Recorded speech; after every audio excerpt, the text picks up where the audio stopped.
Presiden Prabowo Subianto meresmikan 5 bendungan di seluruh Indonesia dari Lombok Barat, Nusa Tenggara Barat. 5 bendungan itu masuk dalam proyek strategis nasional.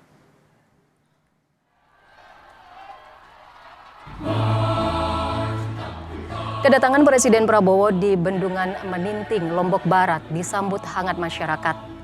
Selain Bendungan Meninting, Presiden juga meresmikan 4 bendungan lain, yaitu Bendungan Kyoreuto dan Bendungan Rukoh di Aceh, Bendungan Jelantah di Jawa Tengah, dan Bendungan Sidan di Bali.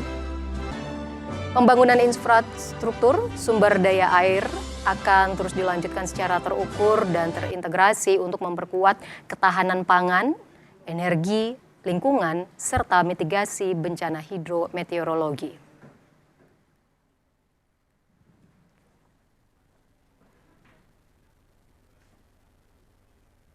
Apapun pembangunan seperti ini memerlukan waktu,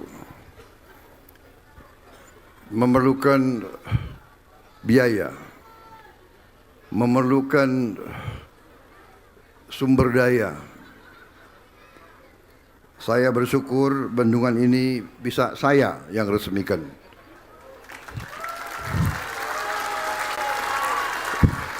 Tetapi pendahulu-pendahulu saya semua berjasa.